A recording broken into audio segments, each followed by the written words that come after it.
masih ada nggak sih tahun ini? Oh pembukaan iya. P3K? Ini saya bocorin afirmasinya salah satunya yang sudah lulus kemarin, gitu. Mantap nih. Yang udah lulus kemarin nggak perlu ikut tes lagi, Pak. Begitu, Pak. Langsung ditempatkan gitu. Satu. Yang di atas apa istilahnya? Ini grade. Passing grade, di atas passing grade. Ya pokoknya yang lulus kemarin. Boleh sebutin nggak supaya saya tahu? Boleh. Apa aja yang didapatkan PKB sekarang coba? Bongkar ya. Bongkar Ya. Buka. Kalau dulu aja gaji tok. Gaji tok. Ya. Dibongkar kan nih? Iri ntar oleh. Gak apa-apa ya, bener ya. P3K dapat juga seperti ini. Dapat. Nggak kurang-kurang, Pak. Gila, bener. Iya. Hanifah, Nah. Yati. Iya. Belum, Pak. Semangat. Ada terakhir nih. Ada lagi. Pemungkasnya.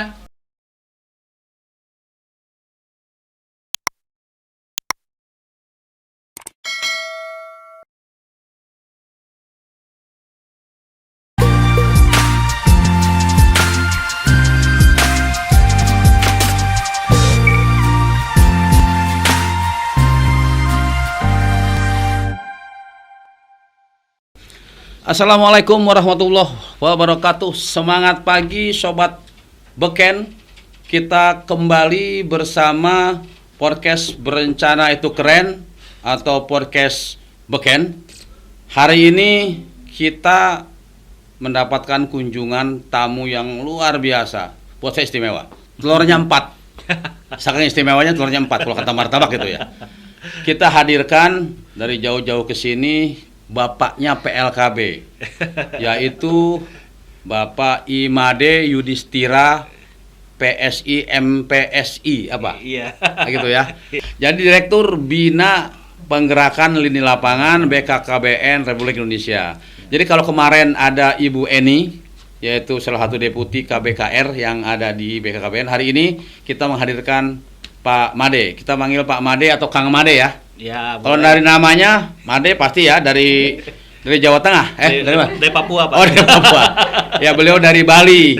Ya, selama ini kita sering dengar lah ya, sering celoteh-celoteh dari teman-teman PLKB, Pak Made gitu ya. Ini orangnya kita hadirkan di sini. Iya, ini orangnya. Dan hari ini kita baru ketemuan lagi dalam keadaan selama ini kan PLT direktur ya. Iya. Sekarang resmi direktur, dan tentunya saya pengen mengucapkan selamat pertama sudah. Yang kedua, setelah jadi direktur Bina Penggerakan Lini Lapangan, mau dijadiin apa lagi sih PLKB oleh Pak Made? Itu aja dulu. Saya bukan PLKB loh. Jadi mau diapain gitu loh. Ya, mau jadi kayak Pak Imam lah. Oh gitu. Jadi teknis. Ya, pertama terima kasih Pak Imam dan Sobat Keren ya. Terima kasih. Ini luar biasa dan sangat apresiasi. Akhirnya saya bisa hadir di dalam podcast ini ya. Jadi sebenarnya tidak hanya orang yang mengantri di podcastnya Deddy Corbuzier, Pak. Oh, iya, tapi di podcastnya Beken ini juga kayaknya luar banyak biasa. yang antri ya, yang antri ya. Tapi bohong. Salah satunya saya termasuk yang diantrikan gitu. Oh, diantrikan. Tapi karena kedekatan, jadi saya japri, Pak, saya ikut podcastnya ya. Akhirnya dapat privilege untuk datang duluan. Alhamdulillah. Terima kasih. Ya, yang kedua terima kasih, Pak. Ini sebenarnya ya rezeki ya, pasti rezeki, dan tapi di balik rezeki ini tentu ada amanah yang harus saya bersama tim di lini lapangan di pusat khususnya untuk terus melayani lah teman-teman penyuluh, dan tentu berbuat yang baru, inovasi, kreativitas, ya ujung-ujungnya ke teman-teman penyuluh tuh, dan juga P3K yang baru bergabung ya. Ya gitu. Tadi pertanyaannya Pak Imam adalah Mau dibawa kemana? Mau dibawa kemana ya, Pak, gitu ya. Dibawa kemananya, ya sebenarnya nggak dibawa kemana-mana, Pak. Jadi teman-teman penyuluh itu saat ini tentu yang saya ingin lakukan ya, pertama adalah memantapkan mindset dulu. Mindset. Karena jangan sampai mindset yang lama ya, ini kabarnya ya, saya nggak punya fakta, tapi apa yang saya ucap ini berdasarkan interaksi. Kalau dulu itu mindsetnya penyuluh KB namanya fungsional, itu adalah orang ke-7 atau ke-9 ya. Iya, itu kata kalau nomor satunya pejabat gitu ya, pejabat gitu. Padahal saya sering bilang loh, penyuluh KB itu pejabat loh. Ya, pejabat. Soal PLKB itu terpinggirkan iya, lah ya. seolah-olah tuh bahkan ada yang ekstrim bilangnya kita ini keset, Pak, gitu ya. Nomor keset tuh di apa ya itu. Wah, itu sebenarnya yang membangun image itu adalah ya kalian sendiri gitu, teman-teman sendiri. Padahal saya sendiri selama bergabung di lini lapangan tidak pernah berpikir gitu. Jadi mindset yang harus kita mantapkan itu ya bangga menjadi penyuluh KB, Pak. Maksud saya gini, saya ya mungkin sobat beken juga, saya kan nggak sok keren sok beken ya, artinya saya juga pernah jadi PLKB. Jadi beruntung Pak Made, saya dalam kapasitas sebagai PLKB saya mengalami 2 fase yang berbeda. Fase PLKB tukang nyari akseptor saja. Jadi kerjaannya nyari akseptor aja. Pokoknya ini ditargetkan itu CU perpus gitu kan. Sampai kepada fase di mana kita itu bagaimana meningkatkan kesejahteraan masyarakat. Ingat ada tahapan-tahapan KS. Ada Poktan, mulai ada Poktan, ada Takesra, Kukesra dan sebagainya. Bina keluarga sudah mulai bermuncul. Itu era berapa ya? 90-an. Nah, makanya saya bertanya kenapa tadi awal mau dibawa kemana? Karena saya juga udah kehilangan jejak soal tugas fungsi PLKB ya. Artinya kalau yang saya amati di Kabupaten Karawang, PLKB itu luar biasa. Apa Bud istilahnya Bud? Ada Bapak Sudi di sini. Super ya? Superman ya? Metaverse ya? Iya. Metaverse tuh udah ada gambarnya ya? Nggak, ada gambar.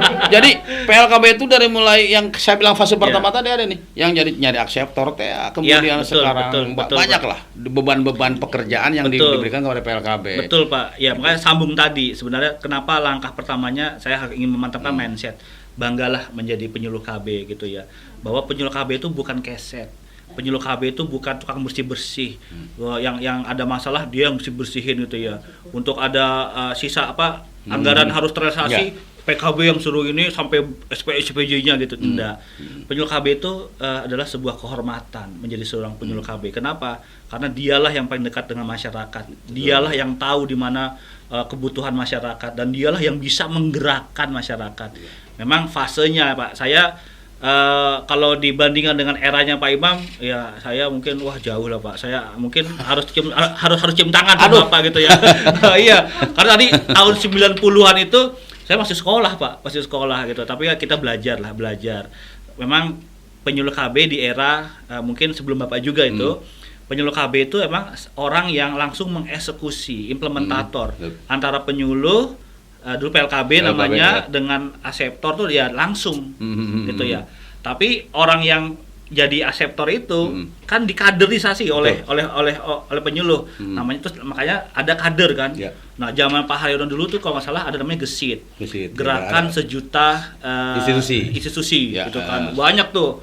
Karena apa? Sudah terinstitusi itu kader-kader si para aseptor. Ya, akhirnya banyaklah punya penyambung tangan. Kader-kader tadi. Makanya berubahlah peran penyuluh yang tadinya eksekutor menjadi dia jadi penggerak. Karena yang menyambung tangannya beliau yang aseptor adalah si kader. Nah, ternyata berubah lagi sekarang. Berubah lagi ketika kadernya pun sudah sangat banyak, penyuluh KB dengan kondisi kuantitasnya yang berkurang ya. Sekarang ini mungkin di era Bapak tuh dulu 30 ribuan sempat saya pernah baca itu. Satu desa satu orang. Satu desa satu orang. Nah, sekarang Kang Budi dan kawan-kawan tuh cuma punya teman 13.000 Pak. Ya di Karawang sendiri Pak Made cuma tinggal 38. 38 orang dari berapa 309 desa dan kelurahan. 309 desa. PLKB cuma tinggal 38 orang. Cuma memang ditambah ada 163 dari teman-teman PLKB dan PNS yang dulu ada campuran, ada TPD provinsi yang sekarang sudah nggak ada, tambah lagi PLKB. Nah, maksud saya gini, kembali bukan romantisme ya sobat keren ya, artinya bukan romantisme seperti dari PLKB. Dulu waktu saya PLKB rasanya 3 bulan sekali latihan deh. Ada latihan itu, metodologi, latihan inilah ketahanan pangan. Saya belum pernah dengar lagi latihan di luar soal pandemi nih. Bagaimana cara BKKBN untuk meningkatkan kapasitas teman-teman PKB? Nah, di era sekarang ini. Betul, menarik. Sebelum itu saya sambung lagi tadi. Ketika sekarang komposisinya kuantitasnya terbatas nih ya. Kalau menggunakan metodenya Pak Imam dulu, atau metode yang pertama ya penyuluh KB harus door to door, kan dulu gitu ya, door to door, ya mungkin Kang Budi berangkat Januari, pulangnya Januari lagi dia, karena harus door to door. Sekarang jumlah keluarga era sekarang dengan era dulu 80-90 kan sudah beda, karena jumlah penduduk sudah sangat jauh drastis. Nah makanya metodenya dirubah dengan apa? Penggerakan. Itulah yang menginisiasi tugas penyuluh.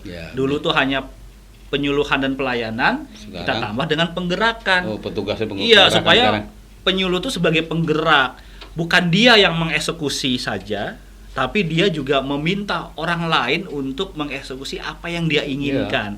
Makanya teknik advokasi, teknik kolaborasi, teknik negosiasi itu harus punya. Nah, kompetensi dia jadinya bertambah, Pak Imam. Bertambah. Nah, bagaimana cara mendapatkan kapasitasnya? Nih saya bandingkan ya, maaf nih, ini generasi baby boomer sama generasi X nih. Kolonial, generasi kolonial. Kolonial sama apa ya gitu ya. Nah, jadi tuh dulu tuh physically kelihatan ya Pak ya. Ada surat dipanggil ikut dalam kelas latihan 3 hari, 7 hari, dapat sertifikat. Nah, uang jalan pulang ada. Itu yang paling tunggu-tunggu gitu ya. Pokoknya baru datang aja udah tanya kapan pulang gitu. Ada ngalamin, ada. Itu ya. Ya kan baru datang udah tanya kapan pulang. Karena apa? Ya dapat ongkos ya. Gitu. Kan begitu. Nah, ya syukurnya, bukan syukur ya. Kita sekarang ada di era digital. Ada di era yang namanya informasi itu, di mana kita melihat, di mana kita menoleh, informasi itu ada.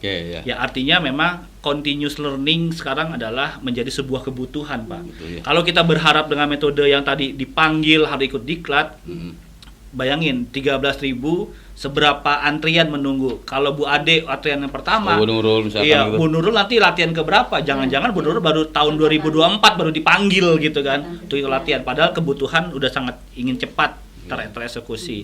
Nah, makanya terasa informasi untuk meningkatkan kapasitas sekarang sudah lagi nggak tersistematik. Sudah melalui ada webinar, ada informasi di grup, orang bikin seperti kayak podcast sekarang ini, linknya bisa kita sebar kemana-mana, dia bisa belajar dari apa yang kita obrolin, Pak, gitu. Jadi bedanya emang nggak dapat duit, dia nggak dapat duit tuh, nggak dapat duit. Tapi kan kita nggak menghilangkan 100% metode yang dipanggil. Ini juga nggak dapat apa nih, host dengan tamu juga nggak dapat apa. Iya, sekarang tuh udah nggak lagi berprinsip harus dapat sesuatu gitu. Ngarep. Ya, artinya saya jadi ingat gini, ya oke lah, mungkin gayanya. Sekarang caranya ketika saya juga tadi Pak Made ceritanya, ini podcast ini juga adalah bentuk inovasi kami DPPKB bagaimana untuk melakukan peningkatan kualitas advokasi KIE melalui media sosial, melalui jejaring. Ini kan hanya dapurnya, ini studionya. Karena di Karawang itu sekarang alhamdulillah, ini mungkin sobat keren yang Karawang sudah tahu lah ya, tapi yang mungkin siapa tuh ini kan didengar oleh PLKB di Vietnam, di Kamboja, di Ukraina, di Rusia, dibaca juga nih. Kami hari ini sudah menggunakan jejaring media sosial sebagai sarana untuk melakukan KIE gitu kan, seperti melalui Instagram, melalui YouTube, Twitter, Facebook dan beberapa hal lain lah ya.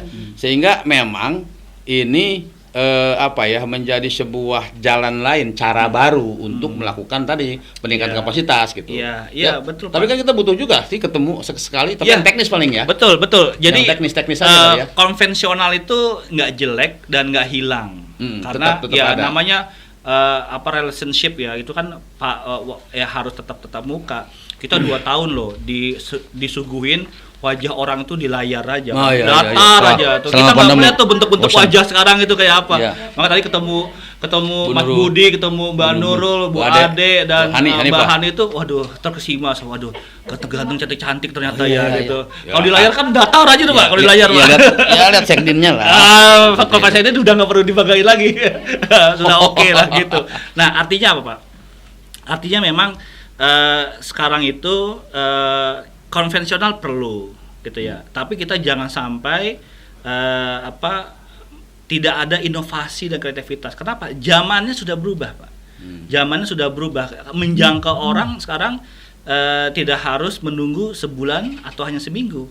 Sekarang menjangkau orang hitungannya hanya 1 menit, gitu ya. 1 menit. Maka tadi saya tanya tuh pas di ruangan Bu Kadis, sekarang mudah nggak mendapatkan informasi? Oh mudah Pak.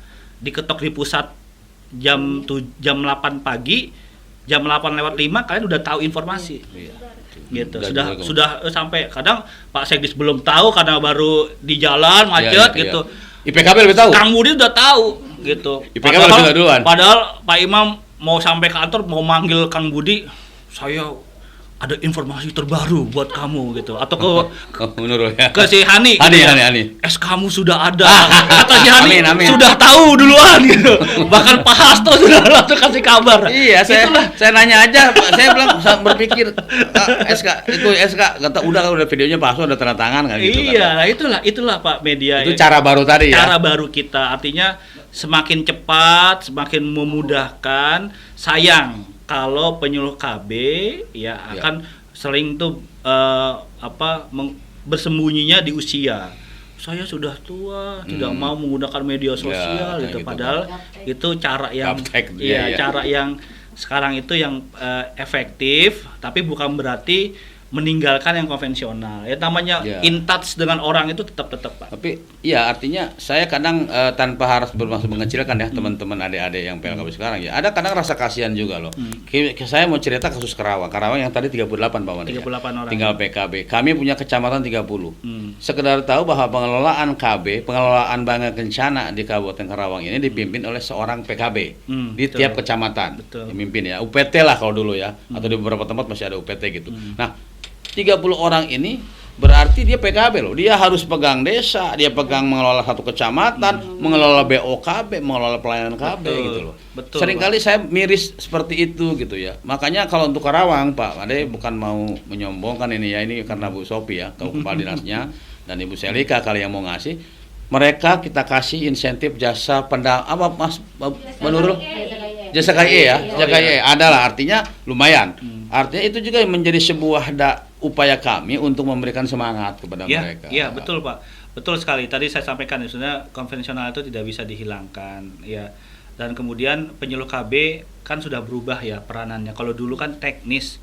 Teknis itu adalah Bapak yang ngatur ya, para struktural, bos-bos lah ya. Itu ngatur. Anda bawa ini media KIE sampein ke sasaran. Kan gitu. Dulu penyuluh KB sebagai penyalur medianya kan, penyalur produknya gitu ya. Si marketingnya lah gitu ya. Sampai bawa pel juga PLKB dulu. Iya kan. Nah, sekarang kan enggak. Sekarang itu kualitasnya, peranannya ditingkatkan sebagai penggerak. Artinya apa? Fungsi manajemen sekarang sudah, makanya kan diuji kompetensi itu. Nggak hanya uji teknis Pak. Kalau uji teknis Pak hasilnya ya itu, waduh, mereka merem aja udah bagus Pak hasilnya. Ada ACI yang tidak lulus segala ya kalau udah uji kompetensi itu ya. Nah, banyak yang nggak lulus nih karena ini yang mau saya sampaikan. Kalau teknis itu mereka paham, udah di luar kepala. Jago lah ya. Karena sebagai implementator udah sering. Tapi ketika dihadapi ujian manajerial, sosial kultural Pak, wah banyak yang panik. Karena yang tua-tua itu biasanya iya, atau yang muda juga kayak gagal. Nah, ini Pak, ini fenomena yang menarik menurut saya. Artinya apa? Karena terlalu sering ke teknis, nggak diasah kompetensi manajemen. Apa tuh kompetensi manajemen? Bagaimana merencanakan? Kalau Pak Segdis kan paham nih bagaimana yang terbatas ini ya bisa tereksekusi secara baik. Itu kan fungsi manajemen. Nggak bisa hanya fungsi teknis. Kalau fungsi teknis itu kamu jalan ke kanan dia. Kamu jalan ke kiri. Nah, sekarang penyuluh KB kita dorong agar punya fungsi manajemen. Salah satunya adalah tugasnya menggerakkan tadi, bagaimana mengambil keputusan, bagaimana merencanakan, berpikir inovatif, bagaimana komunikasi lisannya, advokasinya gitu-gitu Pak. Nah, media ini jadi sebuah alat atau forum yang harus sudah mulai nggak gaptek ya. Ini kalau perlu yang kayak gini belajar banyak nih Kang Budi, Mbak Hani, Mbak Nurul, Bu Ade, implementasikan di balai penyuluhan. Ngundang tuh para sektor-sektor kecamatan di gitu itu ya. memang harus karena udah ada medianya, tinggal bikin dapurnya. Kalau sementara dapur di sini nggak apa-apa. Ya, kalau di sini udah ibaratnya level 10 ya kualitasnya bagus ya, kalau di balai turun dikit lah level 8. Nanti Pak Segdis bisa membina, gini loh membuat podcast yang bagus. Nah itu jadi setiap balai-balai punya kayak gini. Ada Kota Baru, Karawang Timur, mana lagi yang bagus, Teluk Campel juga bagus juga tuh ya. Artinya bisa melakukan hal seperti itu gitu ya. Iya, artinya memang saya datang sini Pak Segdis ini sekali bocoran nih. Sebenarnya tidak hanya untuk menyalip antrian yang sudah ngantri di podcast ini gitu ya.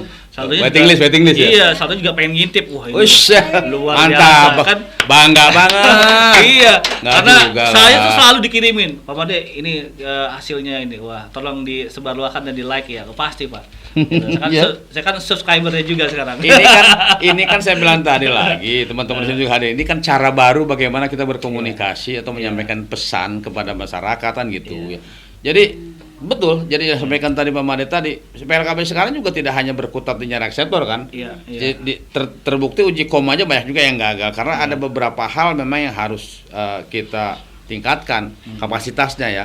Ya, bicara kapasitas, saya juga mau informasi ke Pak Made. Artinya Karawang sendiri kan ini difasilitasi oleh JPEGO ya. JPEGO lembaga internasional ya. Kita juga kemarin kita sempat mengadakan workshop buat PLKB.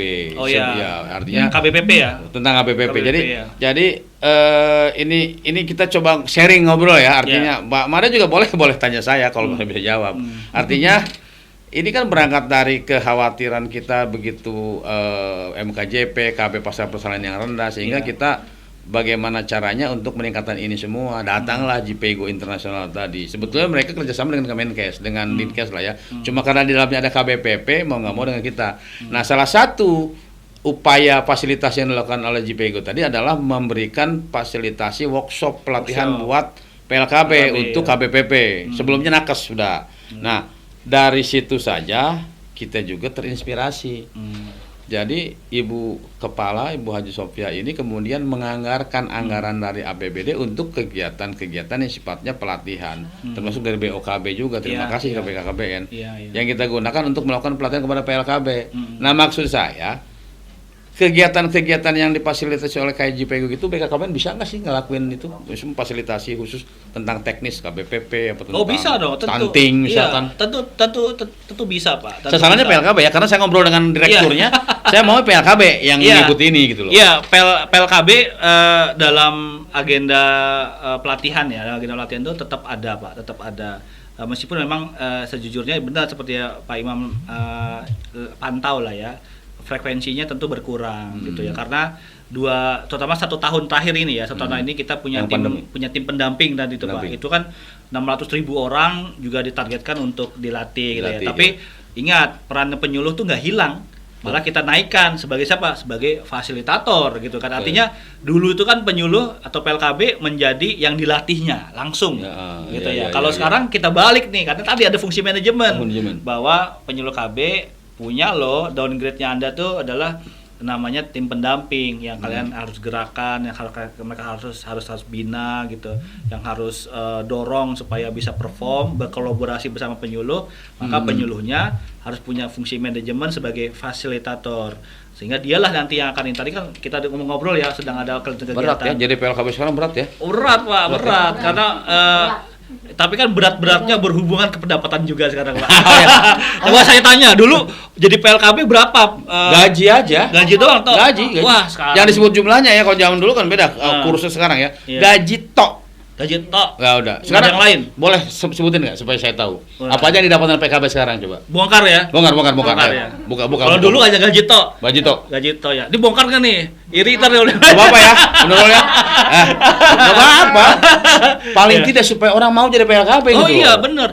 Makanya nggak ada alasan tidak bangga menjadi penyuluh KB atau menjadi PLKB.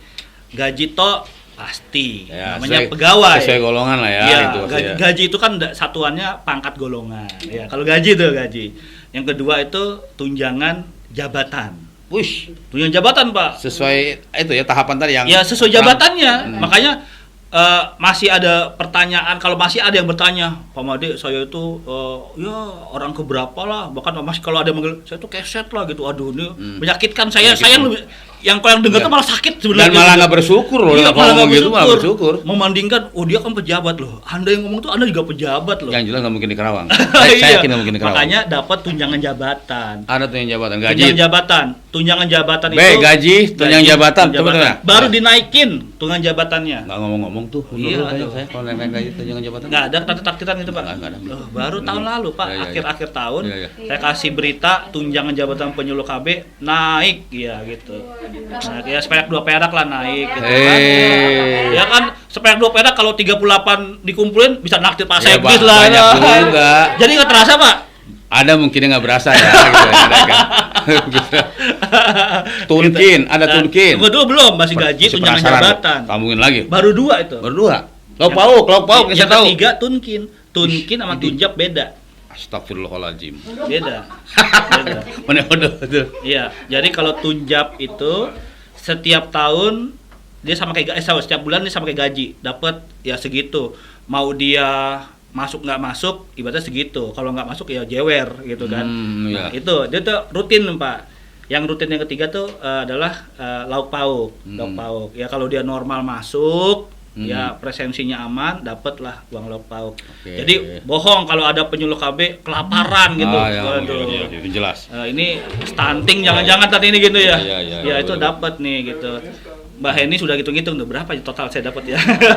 P3 kan dapat juga seperti ini. Dapat. Nggak kurang-kurang, Pak. Gila bener. Iya. Hanifah, Yati. Iya. Belum, Pak. Ada terakhir nih. Ada lagi.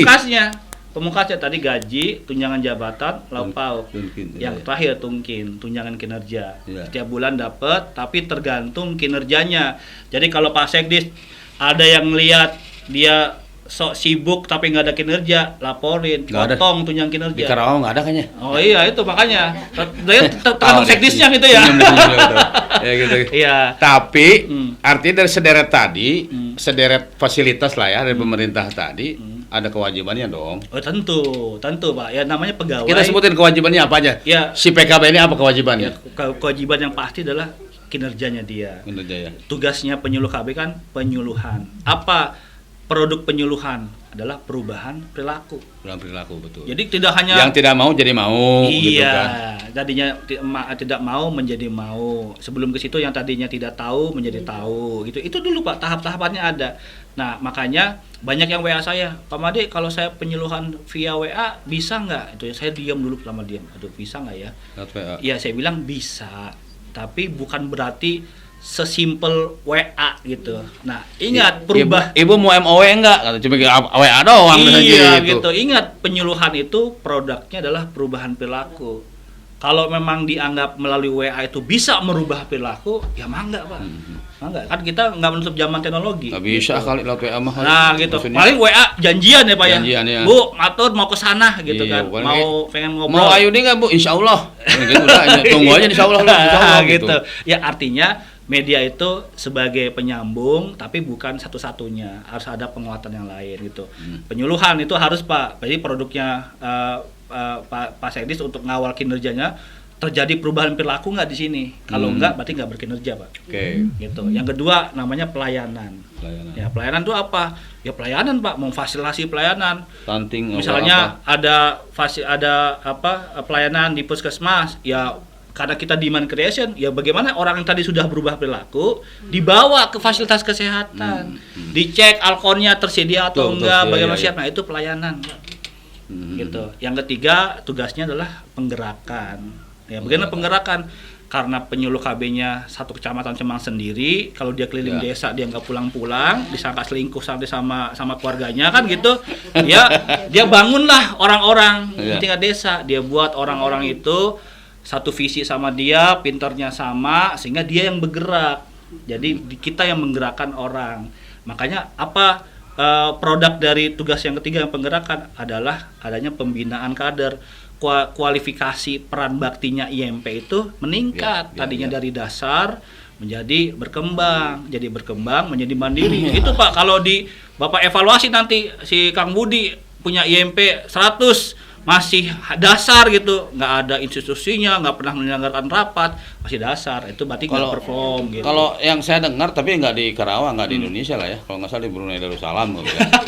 PKB-nya itu saking penguatannya terhadap kader sehingga dia kalau cari akseptor cukup WA atau telepon kader, Bu. Nah, Tang hari Rabu ada pelayanan KB ya. Nah, itu siapin ya. Itu berkinerja atau enggak kalau Pak Sekdis? Kalau menurut saya kinerja kali ya.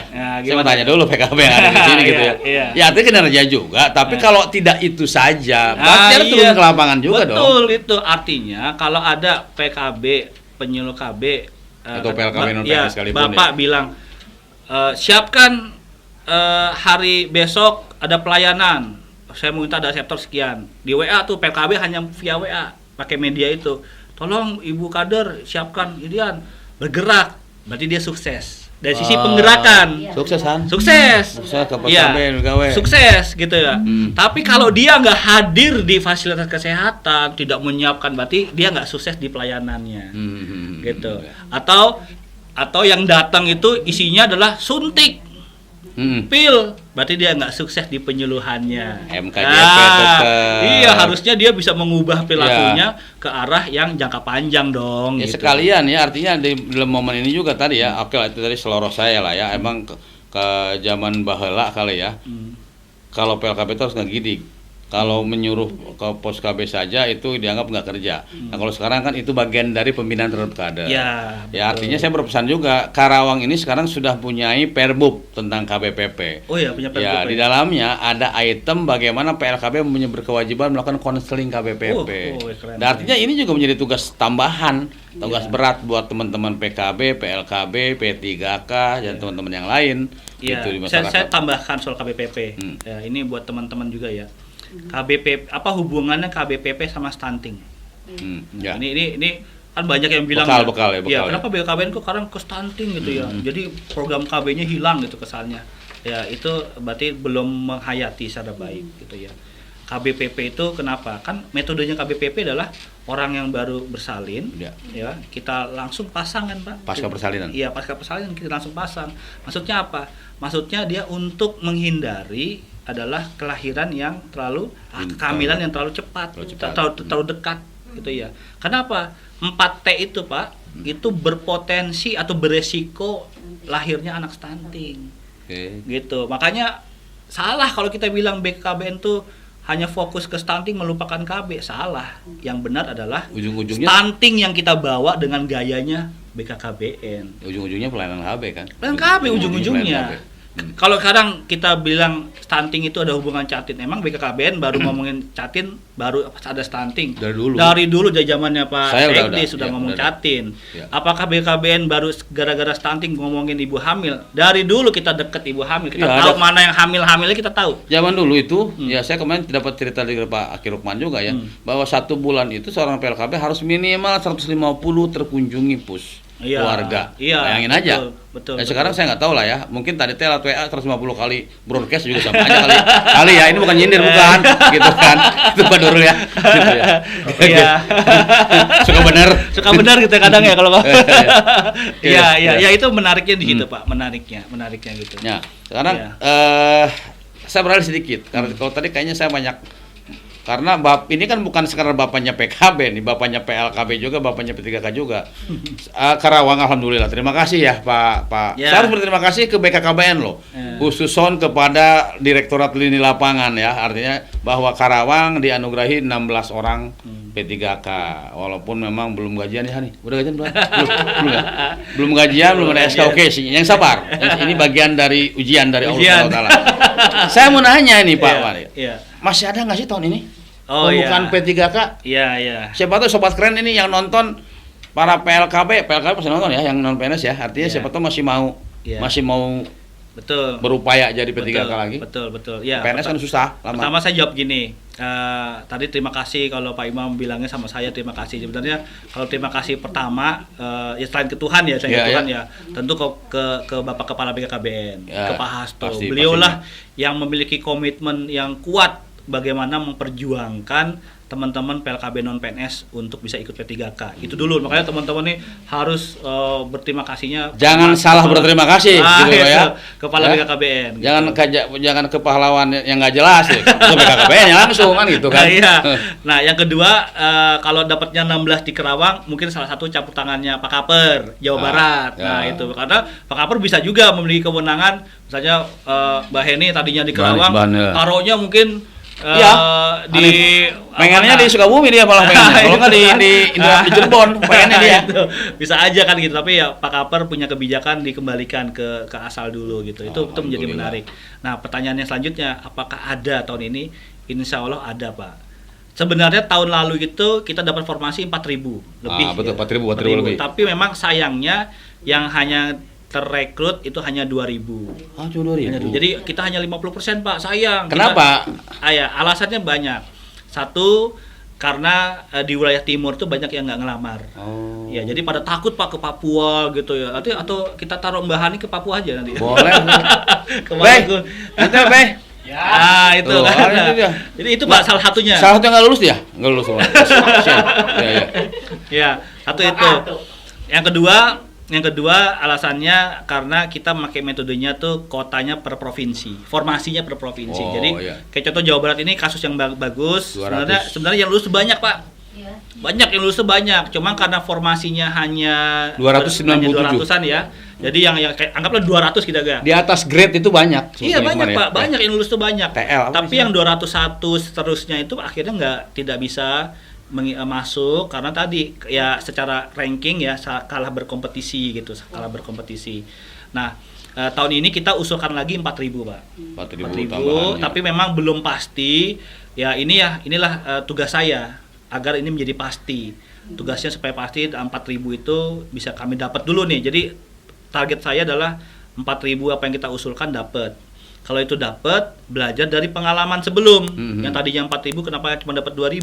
Sekarang kita belajar nih bagaimana. Nggak dikumulatif itu, yang 2.000 kemarin gagal nggak jadi, enggak, Pak. 6.000. Enggak, itu makanya kita dibilang menyia-nyiakan formasi sebenarnya gitu ya. Tadi ya, karena ya saya mengakui salah lah itu, karena mungkin kurang berpengalaman. Tapi saya belajar sekarang dari yang pengalaman tahun lalu. Adalah kita membangun namanya afirmasi Pak. Itu yang dipakai oleh guru ya. Guru gitu ya. Ya ini saya bocorin afirmasinya salah satunya. Tapi belum ada penetapan ya. Jangan nanti wah di podcastnya Pak Sekdis yang keren itu ya itu Pak Made kasih info akan ada ini. Tapi ini baru strategi yang insya Allah saya perjuangkan supaya menjadi goal. Apa itu? Yang sudah lulus kemarin, gitu. Mantap nih. Yang udah lulus kemarin nggak perlu ikut tes lagi Pak. Begitu Pak, langsung ditempatkan gitu. Jadi kan yang angkanya 201. Yang di atas apa istilahnya? Grade. Passing grade, di atas passing grade. Ya pokoknya yang lulus kemarin kan misalnya tadi formasinya Jawa Barat 200 tahun lalu kan gitu ya. 290. Padahal yang lulus itu 300. Sisa 100 kan. 100 itu sebenarnya sudah lulus tuh dia. Nah, besok dia nggak perlu ujian, Pak. Keren tuh. Nggak perlu ujian. Mantap. Nah, gitu. Dia langsung tempatin. Tapi jangan tepuk tangan dulu. Tempatinnya di mana? Mau nggak lulus tanpa testing yang kemarin lulus, gitu. Tapi ditempatkan. Jauh gitu kan. Gitu. Kalau tempatannya di mana, saya nggak bocorin dulu. Saya nggak mau bocorin dulu. Gitu Pak Saidi salah satunya. Tapi ya, sekali lagi saya belajar dari pengalaman tahun lalu. Dan insya Allah semua pihak lah ya mendukung karena ini lagi heboh nih honorer dihapus 2023 gitu ya. Ya kita mengambil lah isu itu, kita ambil positifnya, berarti pemerintah sebenarnya ingin memperjelas status dari teman-teman yang non PNS tadi, betul. Jadi P3K lah gitu. Ini kan spiritnya sama berarti. Total berapa sih BKKBN merekrut rencananya? 4.213 kalau nggak salah Pak. Besok itu, tapi secara total, artinya ini 2022 kan, 2023 dan seterusnya ada. Kita punya PLKB non PNS itu totalnya 17.000 sekian ya. Nanti Pak Nasin bisa kasih info detailnya. 17.000 Pak, se-Indonesia. 17.000 se-Indonesia. Ya, berarti saya kan sudah bisa meloloskan 2.000 yang kemarin. 2.000 kemarin. Berarti tersisa 14.000 nih. 14.000. Kalau tahun ini kita bisa 4.000 lagi, berarti tersisa 11.000 kan. Nah, 11.000 itu ya kalau bisa kita ambil habis di 2023. Terutama yang SMA nih. Nah, yang SMA ini banyak Pak. Ada 6.000. Nah, solusinya adalah kita buatin jabatan baru. Artinya yang kemarin kan tidak dapat kesempatan ya, yang SMA nggak ya, Hani ya? SMA nggak bisa Pak. Kemarin ya? Kemarin nggak bisa. Artinya nanti kemungkinan besar ada peluang buat yang SMA untuk ikut dalam seleksi P3K. Peluangnya adalah dengan cara membuat peluang. Iya, gitu. Pinter ya? Benar. Iya. Caranya dengan membuat peluang. Membuat peluang. Jadi nggak usah melalui apalah namanya federasi atau apalagi lah, BKKBN aja selesai ya, kan? Prinsipnya gini, BKKBN itu kan adalah lembaga pemerintah yang diminta untuk melayani.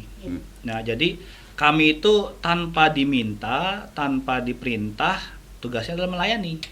Jadi tentu apa yang terkait dengan tempat saya terutama di lini lapangan ya, tentu saya memperhatikan kebutuhan-kebutuhan supaya semua teman-teman tuh mendapatkan keadilan, mendapatkan hak-haknya gitu ya. Nah, tapi kami juga nggak bisa sendiri, Pak. Kami ya disupport oleh banyak pihak gitu. Itu salah satu yang tadinya kecepatan saya mungkin 90 km per jam dengan adanya semua pihak itu jadi 120 km per jam. Nah, gitu Pak. Itu artinya kita kolaborasi.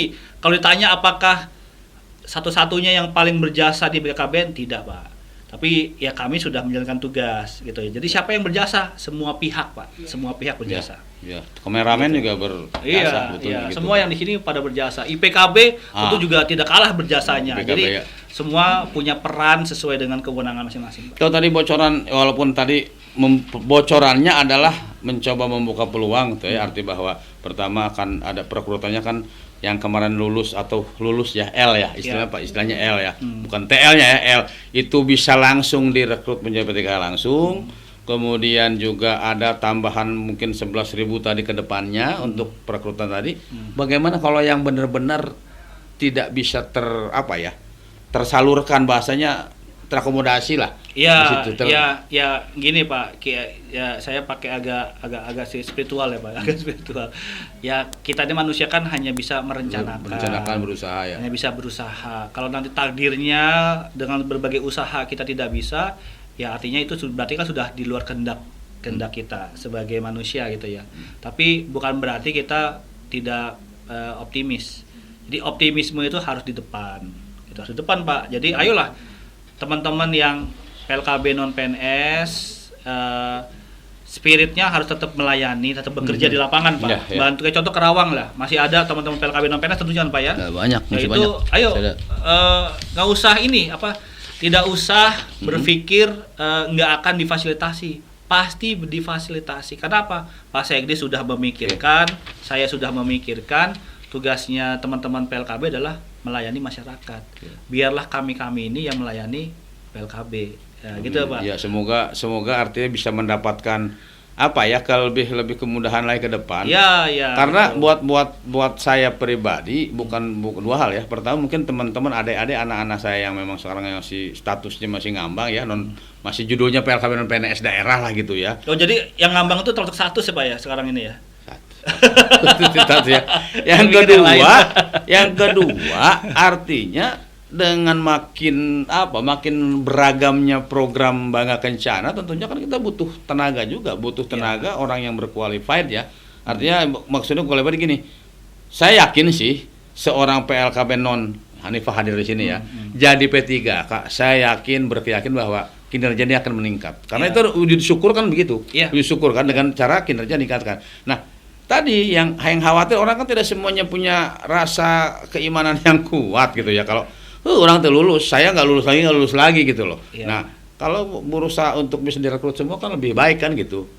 Itu masih banyak yang masih ngambang tadi apa sih istilahnya? Ya, spiritnya sama Pak. Tadi kan seperti yang saya bilang, di balik isu penghapusan honorer, berarti kan pemerintah sebenarnya sedang memetakan honorer itu berapa sih yang sudah bekerja kepada negara ini berapa sebanyak gitu. Nah, tentu kan itu menjadi strategi. Caranya gimana? Ya diidentifikasi dulu Pak. Kayak kami alhamdulillah dengan bantuan berbagai pihak kita punya data 17.000 by name by address. 76.000 ya. Iya, 17.000. Bukan 9.000 ya, 17.000 berarti ya. Pak, 17.000 Pak. Jadi 17.000. Karena apa? 17.000 itu adalah angka dari PPK pemerintah daerah. Permintaan itu ya Bupati Wali Kota. Iya, karena Bupati Wali Kota lah yang paling berhak menyatakan siapa yang punya tenaga, gitu. Bukan pihak lain, Pak. Bupati Wali Kota.